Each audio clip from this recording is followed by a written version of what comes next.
All right. So I'm joined by the rapper Abstract. I've been listening to him since 2016. A little cool fact, this fall of 2016, I was my car broke down and I was having to walk to work every day, and that was when I discovered I'm Good, and that was kind of like that era, and I've been listening ever since. So for the listeners who maybe haven't been blessed with the opportunity to hear your music yet, can you just start off by talking about the start of music for you? Yeah, I started when I was 17. I kind of would freestyle in high school for fun, just like at parties and stuff like that. We drink a little bit, throw instrumentals on, and a bunch of people were like, "You should like write this stuff down," because I was pretty good. I would, you know, we have times where we'd go for like an hour just going off. Growing up, we had like campfires. We'd go to house parties, stuff like that. So we were just kids messing around. But anyway. I basically went through like first real breakup, high school, bunch of other stuff in my life, which is kind of um, all over the place. And I kind of started writing as a way, I realized that I could kind of vent and work through what I was going through by actually writing it down, recording it. At that time, I began by like recording in my garage on my laptop speakers, not even a mic. Would just go into GarageBand, rip beats from YouTube. But slowly over the years, I started releasing stuff, started to upgrade my stuff slowly. Um, and yeah, just how many years later is it? It's 11 years? Yeah, I'm 29. That's crazy. Um, but yeah, so 11 years later, first bit of it I was releasing for free. This was DatPiff days of free music, and before SoundCloud had really come in. And then, SoundCloud era, YouTube music channel era, Spotify era. So I've been through all those eras of different platforms and stuff like that. But yeah, I've been full time for seven years. Does that make sense? Yeah, it's crazy. Time is weird. But yeah, I'm kind of someone who I speak my truth. I kind of come from a motivational aspect from, wanting to write for myself to get me out of my holes and pitfalls in life, but also I've found that others connect to those motivational stories and um, all that I kind of infuse in my music. I'm also I grew up on a lot of different genres, so I've done and I continue to do, everything from hip hop to pop to R&B to funk to rock to pop punk. That's kind of the abstract name of not a concrete style. It's more whatever I feel best can convey the message I'm trying to come with. So yeah, that's a little long-winded, but in a nutshell. Yeah. So you kind of mentioned how you've been around through a lot of changes in music over the last bit of time here. What's it been like going from like before SoundCloud to like kind of having to restart, not restart, but multiple times like it's changed in the last few years, and you still like you went from like Neverland blew up on YouTube, and then you had other songs come out that also blew up really well, and then this new Spotify era has come where that's pretty much the main Spotify, Apple Music, and you've Yeah. gotten yourself to the point now where you're about to break 400,000 monthly listeners on Spotify, which isn't an easy feat to accomplish for someone who's like fresh and has this like hunger for music, but it's even harder when you've felt like you've had to like start over, almost in a Every sense. time. Yeah. I mean, it's something, one of those things where like, I'm definitely a head. I enjoy performing. I've had the luxury of being able to go overseas twice, done a bunch of US tours, toured with a bunch of very talented people. And I love performance. It's one of those things where once I'm there, I'm in the moment. I enjoy it.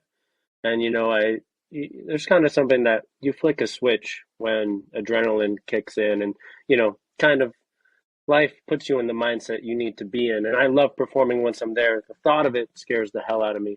So what it comes down to is I love creating stuff, and so I do spend a lot of time making music and trying my best to get it out there. And yeah, the methodology that's had to go on over the years has changed drastically. I mean, even for me, I'm very comfortable with an album format because I grew up having to release music for free on Datpiff, and people weren't just uploading singles. You had to upload a full project in order for, even to have a project exist up there.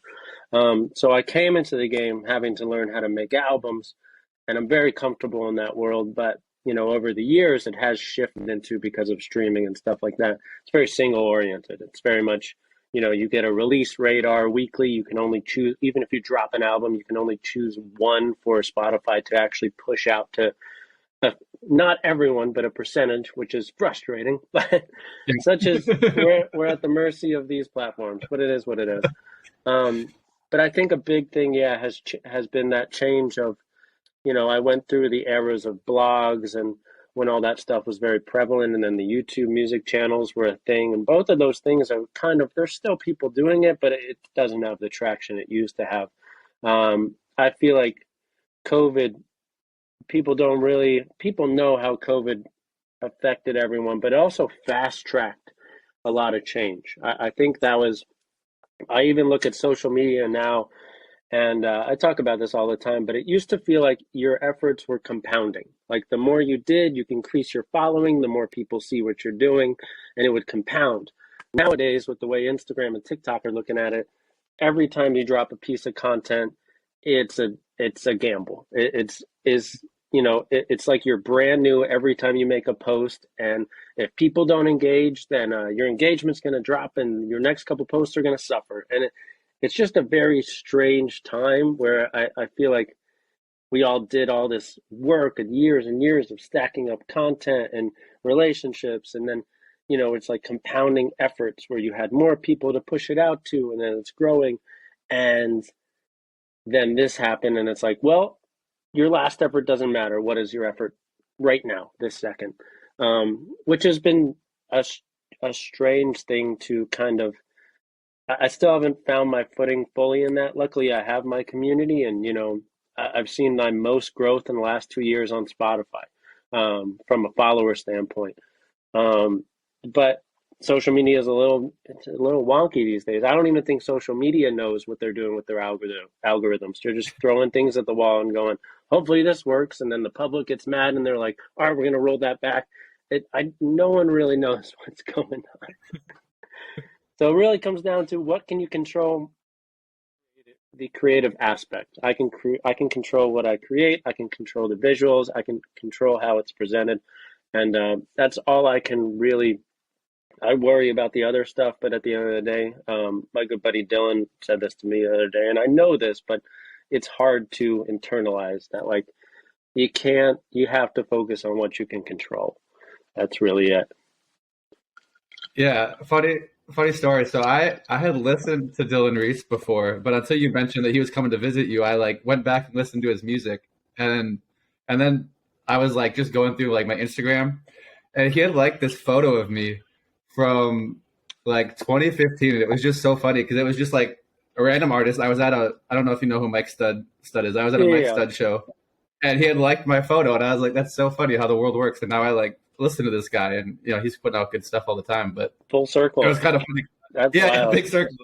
Damn. But so you bring up the switch from album focus to singles. I really liked what you did with your last project, where you went with the route that you're kind of cornered into now with singles, but still made a concise project that's told a story. What all went on behind the scenes with that, and how were you able to orchestrate that in a way that was accepted in a time where it's kind of hard to get that acceptance from that approach?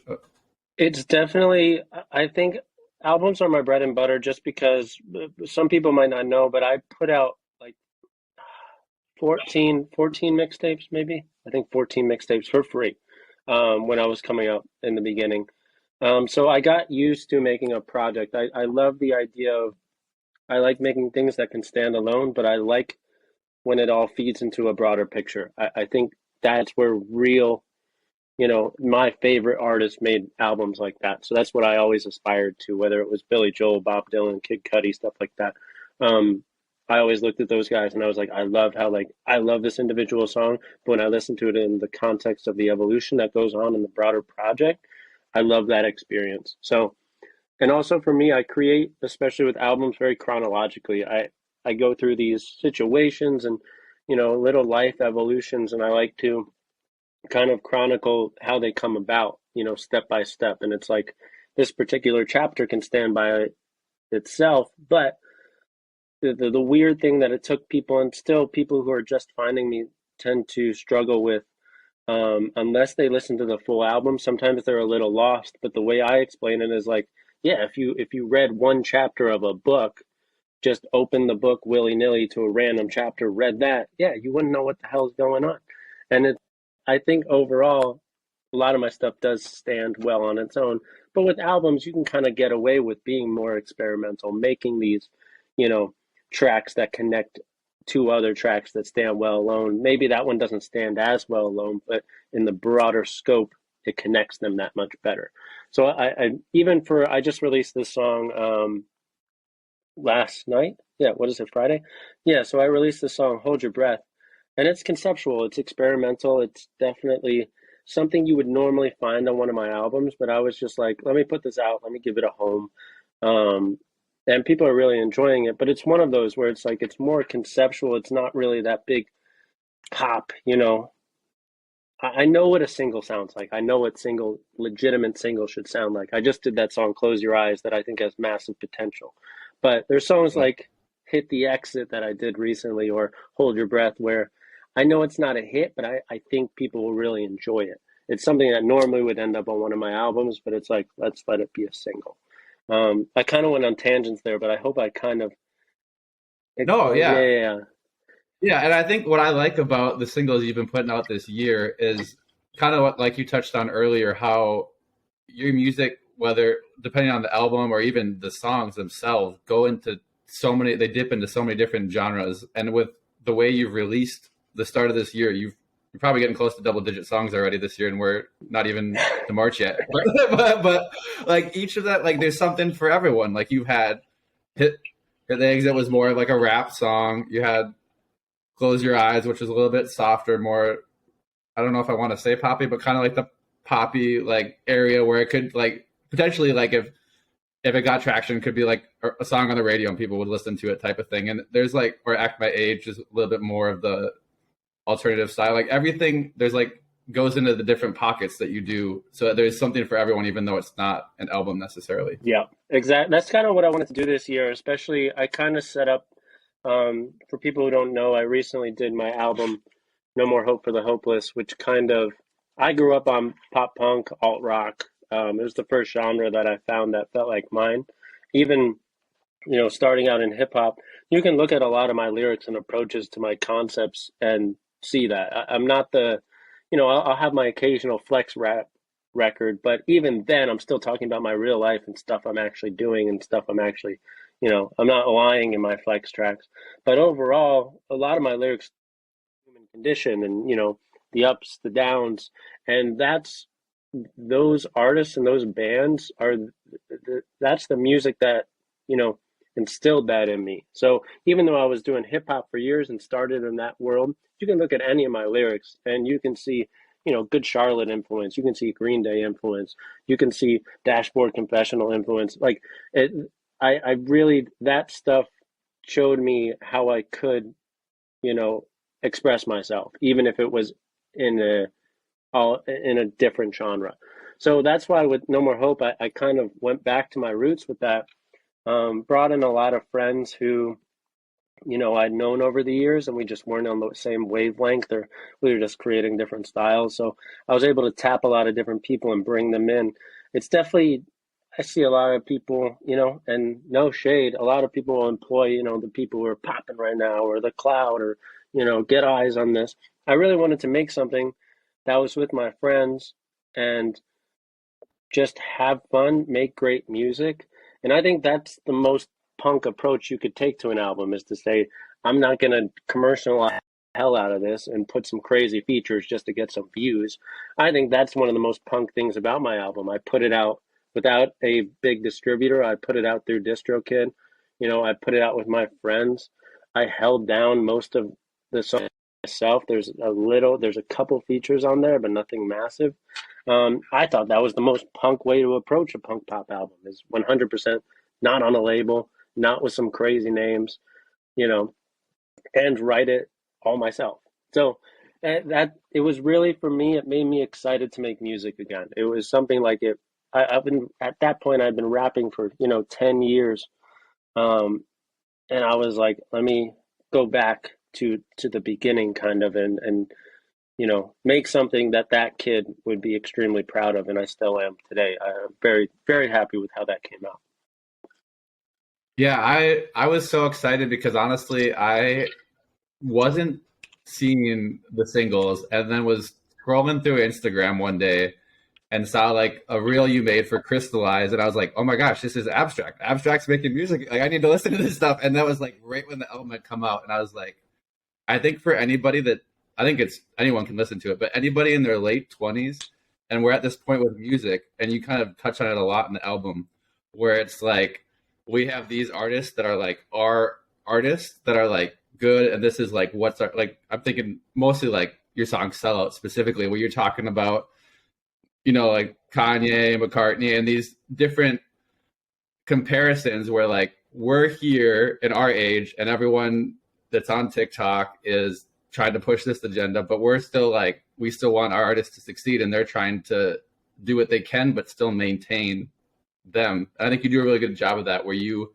find your own ways to push your music without it, without losing yourself in the process of doing it. Because I think it's a really easy rabbit hole to go down of being like, when everyone tells you this is the way to push your music, this is the way I'm going to push my music because that's the only way that everyone says to do it. And you find this good line to toe where you make stuff that's engaging and attracts viewers, but you also like keep your own personality, which is evident in your music and is evident in your content, which I think is really important. Thank you. No, that was a big thing for me, and the sellout's also about that because I really fought this whole Reels TikTok thing for a while.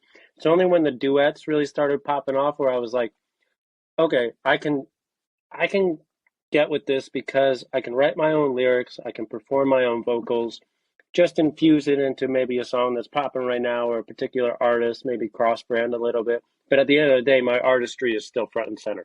I was like, okay, I can get with this. So that's where I started to kind of experiment with the duets and I think my Swaco one hit like 40,000 views on TikTok. My Russ one is like 20,000, something like that. The Logic one's like 40,000 on Instagram. So people really liked that. And that was when I started to be like, all right, that's what sellout is about too. That bridge that's like, I spent half of my life chasing this high. If I don't want to die, I got to swallow my pride. Like, it's that like I'm making fun of it most of the song, and then that bridge is like, yeah, it's funny, it's messed up, but if you don't play the game, you've pivoted to every platform since you started, and if you don't pivot now, it's going against what you've always done. Um, it's not like I was on SoundCloud and I was like, oh, Spotify's popping, I'm gonna stay on SoundCloud. Fuck that shit. Like, I really sat with myself and I was like, every time it's changed, you pivoted. So, you know, if we don't pivot now, then we're going against the exact methodology that got us here. So, and I'm not saying I got the craziest TikTok right now. I'm at like 5,000 followers. Nothing to shake a stick at. I get it. But, for me, getting over that personal hurdle of moving with the times was a big thing. And kind of hitting 5,000 followers is actually, you know, I know there's people who got a couple 100,000 and stuff like that. But for me, that's a win because I didn't even want to do it to begin with, So it's that, for me, I'm doing some of the things and I have friends who are like, you gotta do this, you gotta do that skit, you gotta do this. And I'm like, I don't know. I just dropped a video of me rapping the new song while unicycling. Like that's not a trend, that's not what anyone I'm just like, what can I do that's different and me at the same time? And I was like, I'll just rap while unicycling and like it's me. It's interesting, it's unique. Is it the most, riding the coattails of what's currently trending? Not at all. But I feel comfortable with it because it still has so much of me in it. Yeah. No, and I think that's like really important. I think I mean, any new wave, there's going to be pros and cons too. And I was also very anti TikTok when it came out. Like I'd always make fun of people when they were on TikTok. Like that's not for us. Like we're too old for that. Like what are you doing? Yeah. And now I kind of see how much you can reach like a new audience on there compared to, and you can on other platforms too, but I feel like TikTok is so random, Oh yeah. and at least what I know of it, it seems so random that you can meet people or people can hear your music that would have never found you otherwise. And I think that's really a really cool aspect of the mess that's on there. Like, yeah. Oh yeah. And I mean, especially you always want to be engaging the youngest generation because I don't know, we know how it is.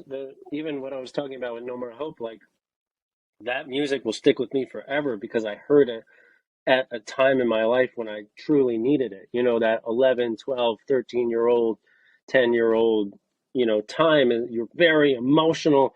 If you date a girl and you only hold her hand for like a week and then you break up and you want to die. Like all your emotions are so intense then that the music you find then really sticks with you. So that's why I think I still have people who are like, I've been listening to you since I was 13, 12.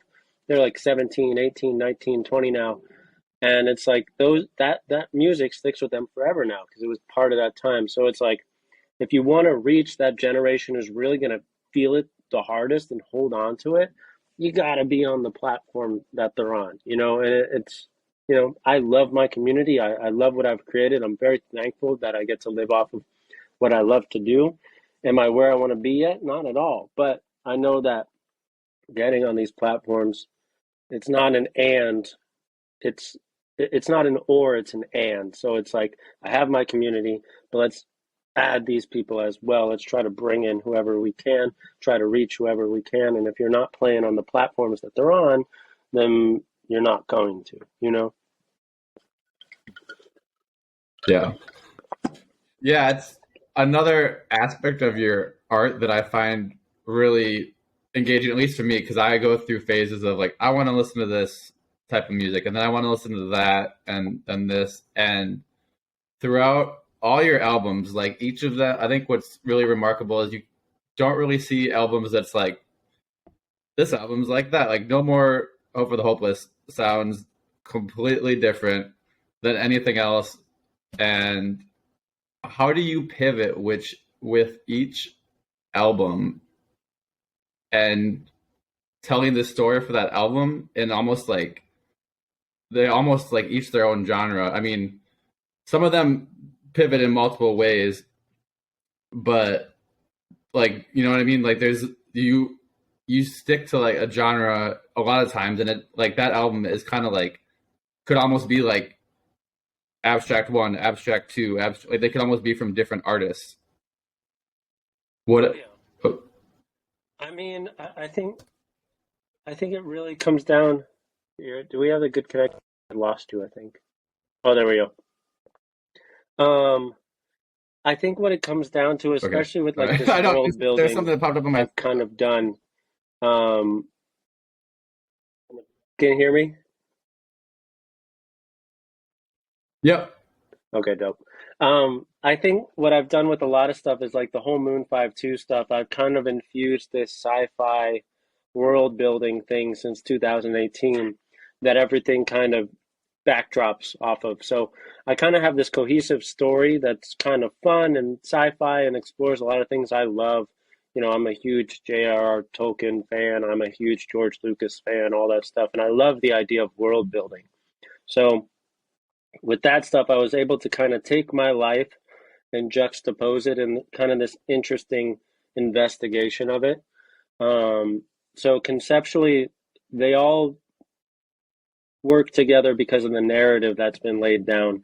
But sound wise, like I was saying, I've always been someone where, there's some things you can say in a hip hop song that won't be communicated as well as a rock song or vice versa. So it's like for me, I see it as each genre, each sound is just a paint color on a palette. And if I'm painting my picture, why would I not use all the colors available? Um, and that's another thing too, where I'm able to keep it cohesive because conceptually and story wise, it all works together. It's all one story, it's all one chronological experience. But I can jump around and play with genre because lyrically, it all works already as a story, but then each song actually can, communicate itself best through whatever best brings that. Um, I think I lost you.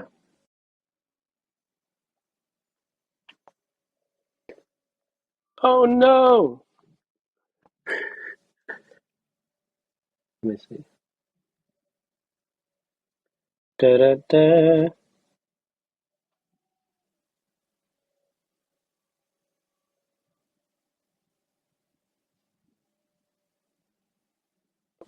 Did we lose it? Oh no! Oh no!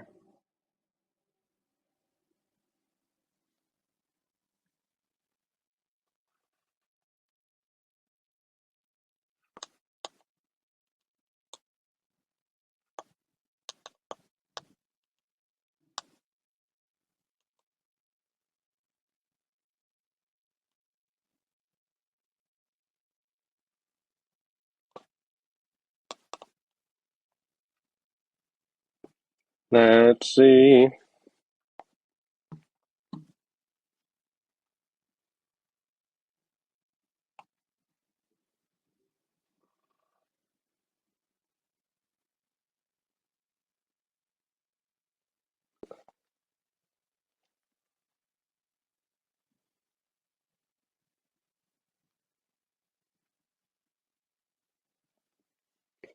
Oh no!